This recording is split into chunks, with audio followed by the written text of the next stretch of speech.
Assalamualaikum warahmatullahi wabarakatuh. Alhamdulillah, wassalatu wassalamu ala rasulillah,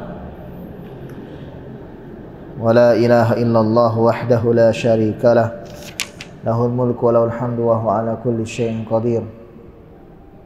Allahumma salli wa sallim ala nabiyyina Muhammad wa ala alihi wa ashabihi wa man tabi'ahum bi ihsanin ila yaumiddin. Amma ba'd. Ma'asyiral muslimin rahimani wa rahimakumullah. Alhamdulillah, segala puji hanya milik Allah Subhanahu wa taala.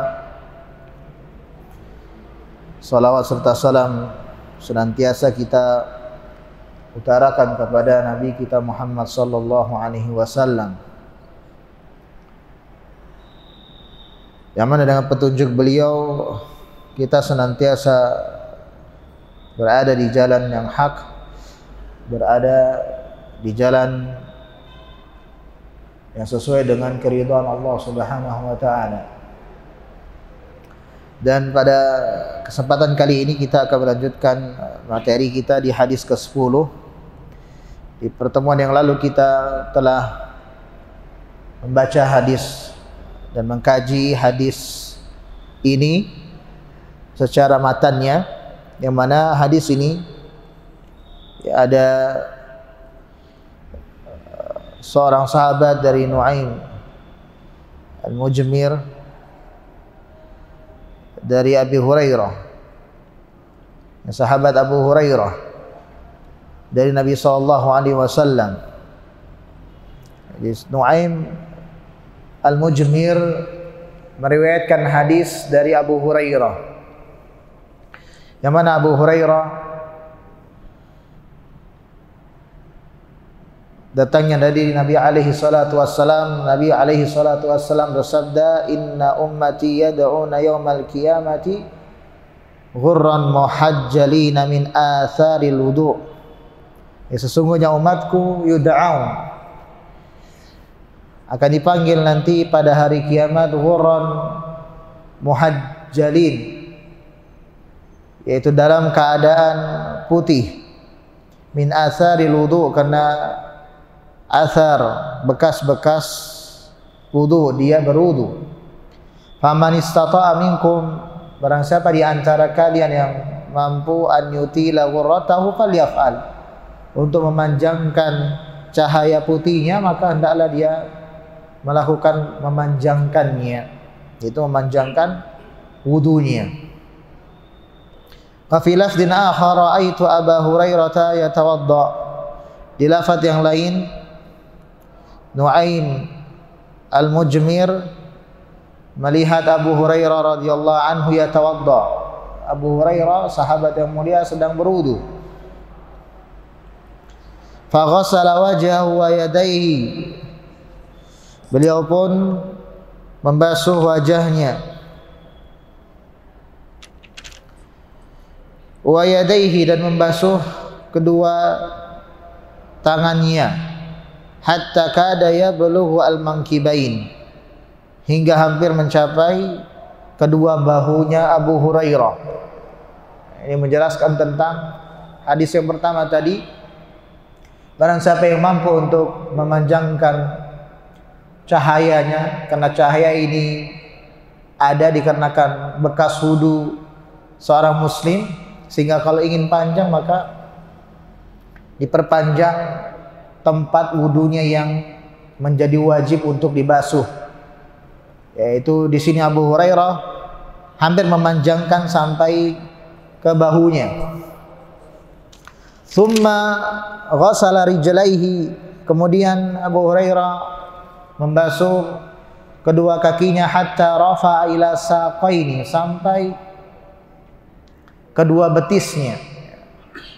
Karena tempat yang wajib itu sampai kedua mata kaki, tapi Abu Hurairah sampai kedua betisnya. Tsumma qala, kemudian Abu Hurairah berkata, sami'tu Rasulullah sallallahu alaihi wasallam yaqul, aku mendengar Rasul sallallahu alaihi wasallam bersabda, "Inna ummati yud'auna afwan." Sesungguhnya umatku yud'aun, akan dipanggil nanti yaumal qiyamah, di hari kiamat, ghurran muhajjalin, dalam keadaan putih bercahaya, min atharil wudu, dari bekas-bekas wudunya. Faman istata'a minkum ayyutila ghurratahu, barang siapa di antara kalian yang bisa untuk memanjangkan ghurrahnya, cahaya putihnya, wa tahjilahu, ya, karena ghurrah itu yang ada di wajah, cahaya putih yang ada di wajah, sedangkan tahjil itu cahaya putih yang terletaknya di bagian kaki. Maka hendaklah siapa yang ingin memanjangkan cahaya putih yang di wajahnya, wa tahjilahu, dan cahaya putih yang ada di kakinya, falyaf'al, maka hendaklah dia memanjangkan anggota wudunya. Wa fi lafdzil Muslim, dan diriwayat dalam lafaz Muslim, sami'tu Khalili yaqul, aku mendengar, kata Abu Hurairah, aku mendengar Rasul sallallahu alaihi wasallam, Khalili, kekasihku sallallahu alaihi wasallam, yaqul, bersabda, tablughu al-hilyatu minal mu'min, perhiasan, tablugh, perhiasan akan sampai, minal mu'min, kepada orang mukmin, haitsu yablughul wudu, seperti sampainya air wudu. Ya, karena perhiasan itu berkilau, bercahaya, sehingga seperti itulah, ya, cahaya yang akan kita miliki sebagaimana air wudu juga sampai kepada anggota badan atau anggota wudu kita.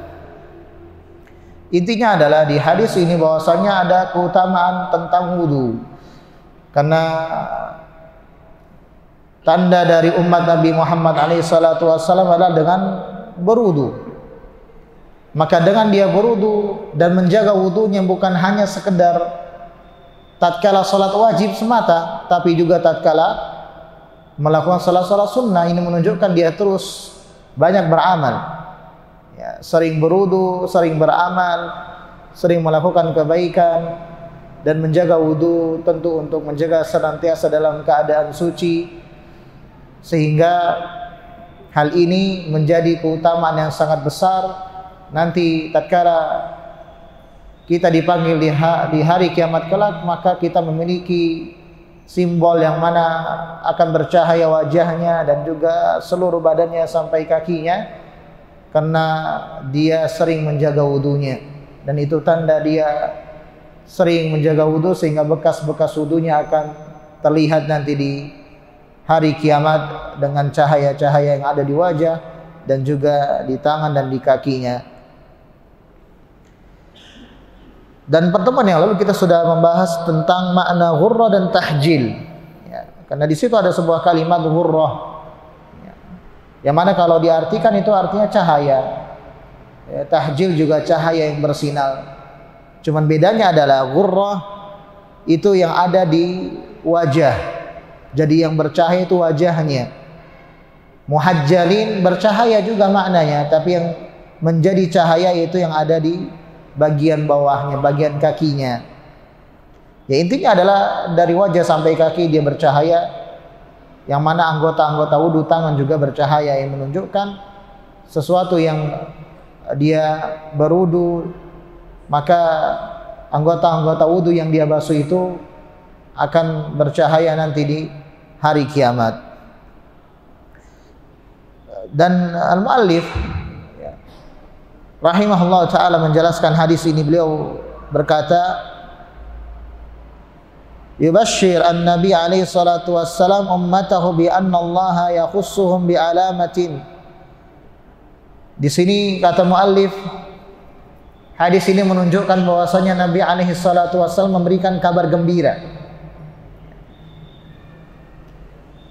bahwasanya Allah Subhanahu wa taala mengkhususkan bagi umat Nabi Muhammad SAW dengan suatu tanda.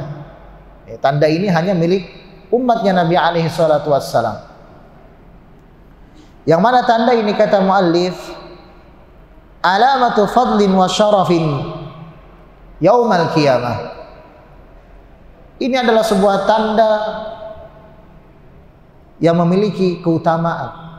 Orang yang memiliki tanda ini adalah orang yang memiliki keutamaan wa syaraf. Dan orang yang memiliki tanda seperti ini adalah tanda orang yang mulia. Ya, siapa yang tidak mau menjadi orang yang mulia, orang yang terpandang, dipandang, memiliki keutamaan? Maka tentu orang ingin memiliki kemuliaan, ingin memiliki hal-hal yang ingin dipandang, menjadi orang yang terhormat. Maka salah satu hal yang bisa kita jaga agar kita bisa menjadi orang yang mulia, orang yang terhormat adalah dengan menjaga wudu. Dan kata mu'allif rahimahullah, min bainil umam. Ini sebuah tanda khusus untuk umat Nabi Muhammad di antara umat-umat yang ada. Di antara umat-umat yang ada, umat Nabi Muhammad SAW hanya memiliki kekhususan di wudu, yang mana ini adalah tanda nanti di akhirat kelak dia akan memiliki cahaya, yang mana cahaya ini akan membuat orang-orang akan melihatnya, memandangnya, karena orang ini orang yang mulia, orang yang ini orang yang memiliki keutamaan. Dan Allah Subhanahu wa taala akan memamerkan umat Nabi Muhammad SAW dengan tanda ini, dengan inna ummati yuda'aun, sesungguhnya umatku nanti akan dipanggil. Ini menunjukkan panggilan terhormat. Allah memanggil hamba-hambanya yang memiliki prestasi yang sangat tinggi. Di dalam hadis itu adalah prestasi dalam urusan wudu. Yang mana kata mu'alif, haitsu yunadaun. Tentu yang memanggil di sini adalah para malaikat. Malaikat memanggil tentu atas perintah Allah Azza wa Jalla. Fayatuna, maka umat Nabi Muhammad yang menjaga wudunya, yang senantiasa berwudu, itu akan datang memenuhi panggilan para malaikat. Ala ru'usi al-khalaik, di hadapan seluruh makhluk umat-umat yang ada, maka umat Nabi Muhammad akan berdiri di antara seluruh makhluk yang ada dengan keutamaan wudu yang dia miliki. Tentu orang akan dipajang, akan memiliki keutamaan, dia akan memiliki kewibawaan. Dan Allah Subhanahu wa taala memberikan kemuliaan dengan cara dia akan berada di antara para makhluk, dan tatala'la wujuhum, dan akan mulai bersinarlah ya wajah-wajah mereka. Ya, bersinar wajah mereka maksudnya bercahaya. Wajah-wajah mereka di hadapan para makhluk. Wa aydiyahum wa arjuluhum, dan tangan-tangan mereka dan juga kaki-kaki mereka bin nur, dengan cahaya. Wa dzalika atharu min athari hadhil ibadah azimah. Kenapa kalau ada cahaya tersebut? Karena ini adalah sebuah bekas dari bekas-bekas ibadah yang mulia ini, yaitu ibadah berwudu. Maka satu ibadah dengan berwudu, kita memiliki keutamaan yang semulia ini. Maka bagaimana kalau kita mengamalkan seluruh ibadah-ibadah yang Allah syariatkan, yang Allah perintahkan, yang Allah anjurkan, maka tentu akan banyak lagi keutamaan, pahala, kemuliaan yang akan kita dapati. Wahia ad-daw'u alladhi karraruhu ala hadhihi al-a'dha' asy-syarifah. Ya. Maka ibadah yang mulia ini adalah ibadah yang senantiasa dia ulang-ulangi. Ala hadhihi al-a'dha' asy-syarifah. Jadi ibadah yang mulia itu, kenapa dia memiliki bekas cahaya di wajah dan di tangan dan di kakinya? Karena dia mengulang-ulangi ibadah ini yaitu wudu terhadap anggota badannya yang mulia tersebut. Ibtigha'a mardatillah, mengharapkan ridha Allah. Wa talaban li thawabihi, dan juga mengharapkan pahala dari Allah Subhanahu wa taala. Tentu kalau kita menjaga wudu, kita selesai salat sunnah, kemudian batal, kemudian kita ingin menjaga terus tetap dalam keadaan suci, kita bekerja, kita dalam keadaan berwudu, maka kalau kita niatkan ingin mendapatkan ridha Allah dengan cara berwudu ini, yaitu mengharapkan pahala dengan mendapatkan keutamaan nanti di akhirat kelak, kita akan mendapatkan cahaya dari bekas-bekas wudu kita, maka ini adalah sebuah ibadah yang sangat mulia dengan cara wudu. Fakana jazaohum hadhil mahmada al-'azima khassah, maka ganjaran balasan bagi orang yang menjaga wudu, senantiasa beribadah dengan wudu, yaitu dengan cara mengharap ridha Allah dan mengharapkan pahala dari Allah, maka inilah jazanya, inilah balasannya, berupa pujian yang sangat mulia yang khusus hanya bagi umat Muhammad sallallahu alaihi wasallam. Maka senantiasalah kita untuk senantiasa menjaga wudu dimanapun kita berada, sehingga kita mendapatkan keutamaan yang disebutkan oleh Nabi alaihi salatu wassalam dalam hadis ini. Masyaallah muslimin rahimani wa rahimakumullah. Mu'allif mengatakan, "Tsumma yaqul Abu Hurairah." Ya, kita sudah paham tadi tentang penggalan hadisnya, inna ummati yud'auna yaumal qiyamah ghurran muhajjalina min athari al-wudu. Sekarang yang menjadi permasalahan adalah kalimat setelahnya. Faman istata'a minkum ayyutila ghurratahu. Barang siapa yang mampu di antara kalian untuk memanjangkan ghurrahnya, cahayanya yang ada di bagian wajah, wa tahjilahu, dan juga cahaya yang ada di bagian kakinya, falyaf'al, maka hendaklah kalian lakukan memanjangkan tempat area wudu kalian. Maka kata muallif, perkataan Abu Hurairah, man qadara ala italati hadhil ghurra falyaf'al, ya, barang siapa di antara kalian yang mampu untuk memanjangkan cahaya tersebut, maka hendaklah kalian lakukan, li'anna kullama tala makanul ghusli minal udwi talat al-ghurra wa tahjil. Maka dari hadis ini maknanya, setiap kali dia memanjangkan area wudu dari area yang wajib, karena tangan itu sampai mirfaq, sampai sikut, dipanjangkan sampai pundak, maka tallat al-ghurra, maka akan panjang pula cahayanya.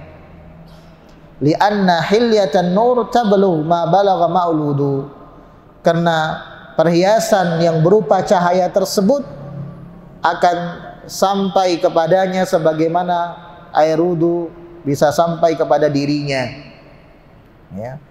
Maka seperti itulah makna dari hadis ini, kata muallif. Tapi dalam kalimat ini muallif mengatakan fihi khilaf bainal ulama fi italatil ghurrah. Dalam memahami hadis Abi Hurairah, di situ ada perselisihan pendapat di antara ulama. Apakah memanjangkan area wudu itu disunnahkan, dianjurkan? Karena tentu yang wajib itu hanya sampai mirfaq, sampai sikut, ya.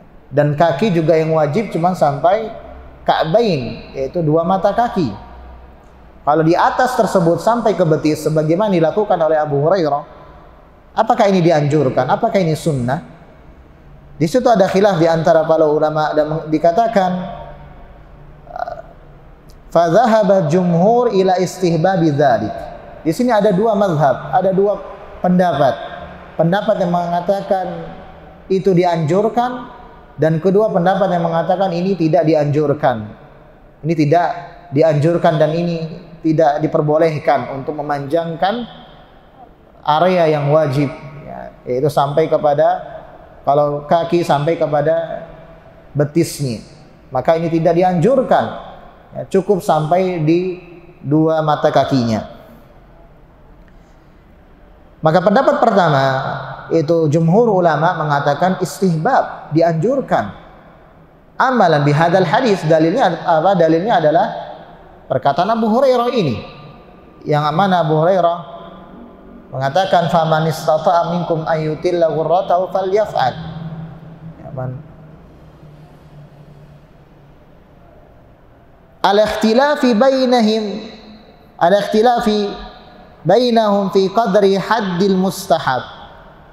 Tapi jumhur berselisih pendapat di kadar yang mana batasan yang disunnahkan. Ya, apakah sampai betis atau di bawahnya atau cuma di atas sedikit dari mata kaki? Itu para ulama jumhur masih berselisih dalam batasan ukurannya, sampai mana dikatakan mustahab. Adapun pendapat kedua, zahaba Malik wa riwayatu an Ahmad, yaitu pendapat Al-Malikiyah dan riwayat dari Imam Ahmad bin Hanbal. Beliau mengatakan ila adami istihbabi mujawazati mahallil fardi, tidak dianjurkan, tidak disunnahkan untuk melebihi dari tempat yang wajib. Tidak disunnahkan untuk melebihi dari tempat yang wajib. Wa ikhtarahu Syekhul Islam Ibnu Taimiyah wa Ibnu Qayyim, dan ini juga dipilih oleh Syekhul Islam Ibnu Taimiyah dan Ibnu Qayyim dalam merajihkan pendapat ini. Ya, jadi apa yang disabdakan Abu Hurairah itu nanti akan dibantah oleh Imam Malik, Imam Ahmad, dan Syekhul Islam Ibnu Taimiyah dan Ibnu Qayyim tentang pendapat itu marjuh, yaitu lemah. Dan wa Syekhuna Abdurrahman bin Nasir As-Sa'di, ya, dan guru kami yaitu Syekh Abdurrahman bin Nasir As-Sa'di juga menguatkan pendapat tidak disunnahkan untuk melebihi tempat batas wudu yang wajib. Mereka membantah dengan 5 hal. Ya, jadi ada 5 alasan kenapa ini yang lebih kuat dibandingkan pendapat jumhur ulama yang membolehkan, menyunnahkan untuk memanjangkan area wudunya. Bantahan pertama terhadap pendapat pertama, mujawazatu mahallil fardi ala annaha ibadatun da'wa tahtaju ila dalil, yaitu melebihi batas wudu yang wajib, memanjangkannya. Ala annaha ibadah, bahwasannya itu adalah sebuah ibadah, memanjangkan tempat area wudu itu adalah sebuah ibadah, dakwah tahtaju ila dalil, maka ini adalah hanya anggapan yang anggapan tersebut membutuhkan sebuah dalil. Jadi Imam Malik dan Imam Ahmad dan Syekhul Islam Ibnu Taimiyah dan Ibnu Qayyim mengatakan bahwasannya tentang mujawazatul had mahalli al-fardi itu butuh kepada dalil, karena itu hanya sekedar anggapan semata. Wal haditsul ladzi ma'ana la yadullu 'alaiha. Kenapa kok dikatakan demikian padahal zahirnya Abu Hurairah mengatakan jelas. Kata Imam Malik dan Imam Ahmad, hadis yang bersama kita ini itu hadis Abu Hurairah tadi, la yadullu 'alaiha, sebenarnya tidak menunjukkan makna itu. Wa inna ma yadullu ala nuri a'dha'il wudu yaumal qiyamah. Sesungguhnya hadis ini menunjukkan tentang cahaya yang ada di anggota wudu nanti di hari kiamat. Hanya itu saja yang ditunjukkan. Adapun setelahnya itu adalah perkataan Abu Hurairah. Faman istata'a minkum an yutila ghurratahu wa tahjilahu falyaf'al. Maka itu perkataan Abu Hurairah. Wa qala al-muallif wa amalu Abi Hurairah fahmun lahu wahdahu minal hadis. Dan apa yang menjadi pengamalan Abu Hurairah di dalam hadis tersebut itu adalah pemahaman Abu Hurairah semata. Karena para sahabat tidak ada yang mengerjakan hal itu. Wala yusaru ila fahmi ma'al mu'arid ar-rajih. Tidak bisa diikuti apa yang dilakukan Abu Hurairah karena banyak tentangan atau pertentangan yang kuat terhadap apa yang dikerjakan Abu Hurairah. Karena qauluhu faman istata'a, jadi yang perlu kita pahami, faman istata'a itu dalam satu matan itu seakan-akan faman istata'a minkum ayatila ghurrata itu seakan-akan sabda Nabi. Ini yang menjadi bantahan oleh Imam Malik, Imam Ahmad dan Syekhul Islam Ibnu Taimiyah dan Ibnu Qayyim. Mereka mengatakan perkataan faman istata'a minkum ayatila ghurratahu wa tahjilahu falyaf'al farajjahu annaha madrajatun min kalami Abi Hurairah. Mereka menguatkan ini perkataannya Abu Hurairah. Ya, anjuran untuk memanjangkan ghurrah, cahaya, tahjil, yaitu cahaya yang bersinar. Ini adalah perkataannya Abu Hurairah, la min kalamin Nabi alaihi salatu wassalam. Bukan termasuk dari perkataan Nabi alaihi salatu wassalam. Dan di sana dinukilkan hadisnya, yang mana di dalam kitab Hadi al-Arwah Imam Ibnu Qayyim rahimahullah mengatakan akhraja fi sahihaini was-siyaqu li muslimin. Hadis ini, yang hadis kita dari Nuaim dan datangnya dari Abu Hurairah, ini ditakhrij. Di takhrij itu ditelusuri hadis tersebut dalam sumber-sumber yang asli dan kemudian menentukan hadis beserta sanadnya dan matannya untuk kemudian dikaji kualitas hadis tersebut. Ya, hadis ini sahih, cuman apakah benar seperti ini yang ada pada hadis tersebut? Maka ini ditakhrij. Yang mentakhrij adalah Imam Bukhari dan Imam Muslim. Dan siaknya, kalimatnya, ya, hadis tersebut dengan lafaz takhrij Imam Muslim. Kata Imam Muslim an Abi Hazim, beliau dari Abu Hazim, qala, ya, Abu Hazim berkata, kuntu khalfa Abi Hurairah. Hadis yang sudah ditakhrij untuk mengatakan hadis tersebut ini perkataannya Abu Hurairah, faman istata'a minkum ayyutila ghurratahu wa ta'jilahu falyaf'al. Maka Imam Muslim memiliki takhrij hadis tersebut yang datangnya dari Abu Hazim, yang mana Abu Hazim berkata, kuntu khalfa Abi Hurairah, aku berada di belakang Abu Hurairah, wa huwa yatawadda lis-shalah. Abu Hurairah itu sedang berwudu untuk salat. Fakana yamuddu yadahu hatta yablugha ibtu. Yang mana Abu Hurairah menggulurkan tangannya, ya, menggulurkan tangannya untuk berwudu sampai air wudu itu sampai ke ketiaknya. Fakultu, kemudian Abu Hazim berkata, ya Abu Hurairah, ma hadzal wudu? Wahai Abu Hurairah, wudu apa ini? Faqala, maka Abu Hurairah berkata, ya bunayya Farukh, wahai anakku Farukh. Nah, ini panggilan kasih sayang. Antum hahuna, engkau ternyata ada di sini. Jadi Abu Hurairah itu tidak tahu kalau Abu Hazim itu di belakangnya sedang memperhatikannya. Tatkala Abu Hazim mengatakan, ya Abu Hurairah, ma hadzal wudu, beliau pun kaget dan beliau mengatakan, antum hauna, engkau di sini. Lau alimtu annakum hahuna ma tawadda'tu hadzal wudu. Kalau aku tahu engkau ada di belakangku, mata wadda'tu hadalu, aku tidak akan berwudu dengan wudu seperti ini. Sami'tu khalili sallallahu alaihi wasallam. Kemudian hadis ini dilanjutkan perkataan Abu Hurairah, aku mendengar khalili, yaitu kekasihku Nabi alaihi salatu wassalam, yaqul, bersabda, tablughul hilyatu minal mu'mini haitsu yablughu al-wudu.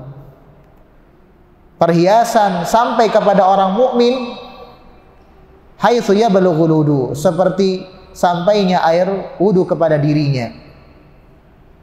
Maka itulah lengkap dari takhrij hadis berkaitan dengan hadis dari Nuaim yang datangnya dari Abu Hurairah, yang menunjukkan bahwasannya sebenarnya Abu Hurairah tidak mau mengajarkan hal ini kepada manusia.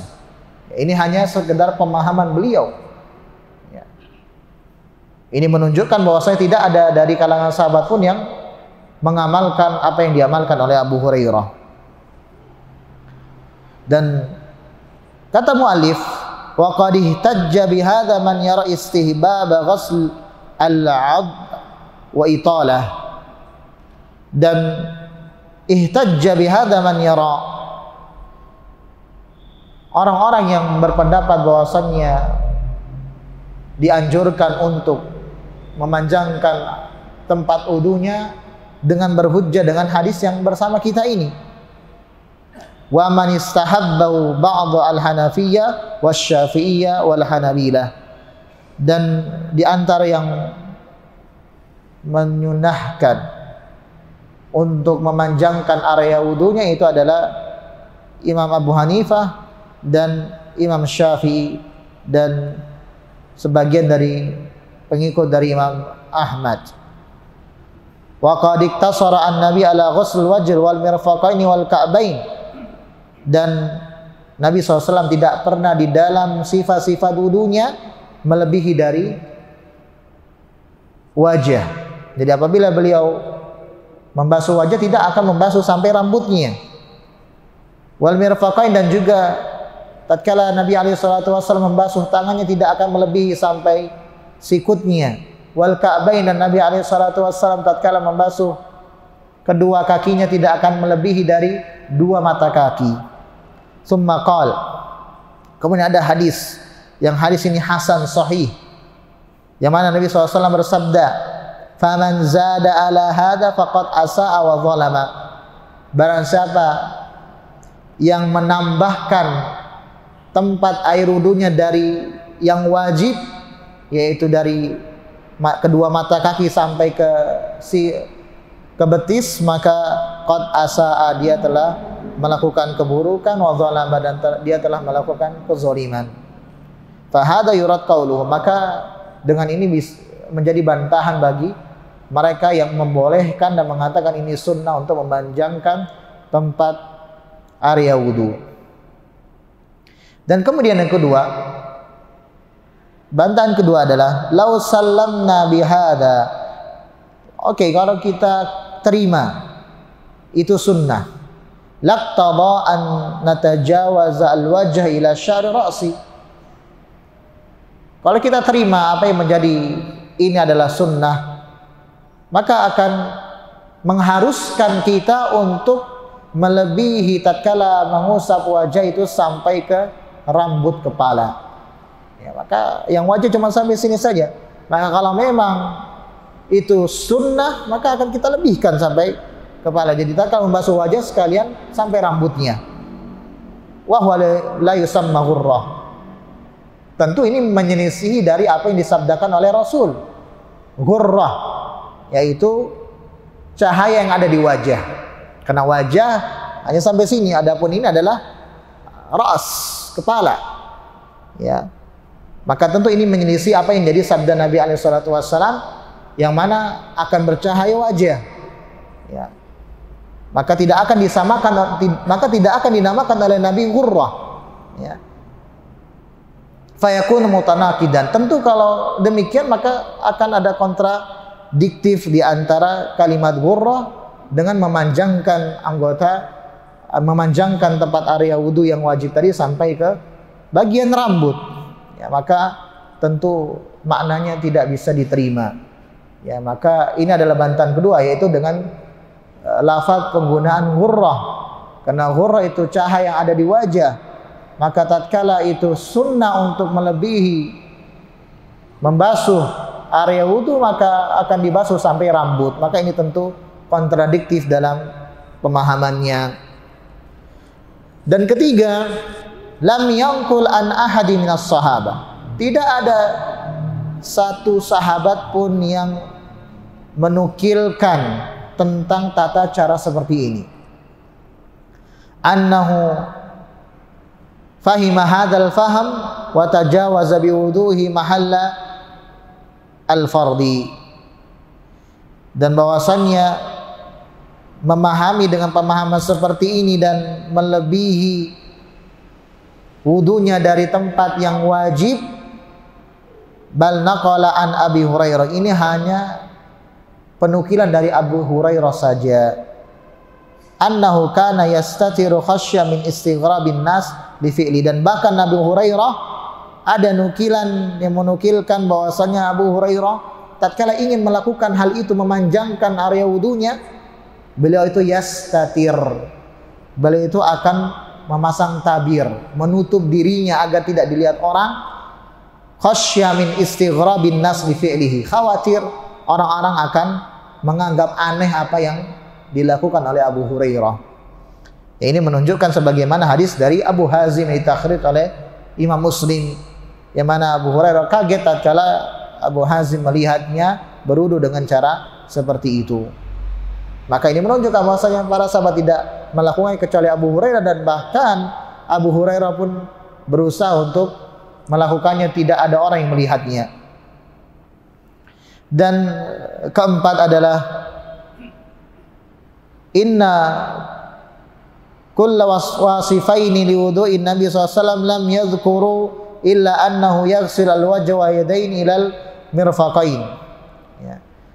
Dan dari dua orang yang mensifati sifat wudu Nabi SAW di hadis Utsman, ya, maula dari maulanya, ya, Humran, yang mana beliau mensifati, Utsman mensifati bagaimana cara wudu Nabi alaihi salatu wassalam. Beliau tidak mempraktekkan tata cara wudu Nabi SAW melebihi dari dua sikutnya, ya. Dan dari sifat wudu, dua orang yang meriwayatkan sifat wudu Nabi SAW dalam hadis ini, mereka meriwayatkan yadaini ilal mirfaqain, kedua tangan sampai ke kedua sikut, warijlaini ilal ka'bain, dan kedua kaki sampai ke dua mata kaki. Wa ma kana liyatruk al-fadilan, tentu Nabi SAW tidak mungkin meninggalkan sesuatu yang utama.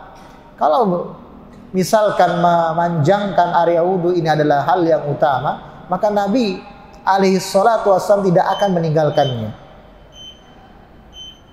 Nah, fi kulli marratin min wudu'i, di setiap dalam wudunya Nabi SAW tidak akan mungkin meninggalkan keutamaan ini. Maka ini adalah bantahan yang membantah tentang ini bukan yang dianjurkan. Ya, jadi pendapat pertama adalah pendapat yang marjuh, pendapat yang lemah. Maka pendapat yang kuat adalah ya tidak disunnahkan untuk memanjangkan area wudu melebihi dari batas yang wajib. Mungkin sampai di sini apa yang dapat kita kaji. Semoga apa yang dapat kita kaji bisa bermanfaat bagi diri kita dan bisa kita amalkan dan bisa kita sampaikan kepada orang-orang. Aqulu qouli hadza astaghfirullah li wa lakum wa lisairil muslimin wal muslimat fastaghfiruhu innahu huwal ghafurur rahim. Subhanakallahumma bihamdika asyhadu an la ilaha illa anta astaghfiruka wa atubu ilaik. Assalamualaikum warahmatullahi wabarakatuh.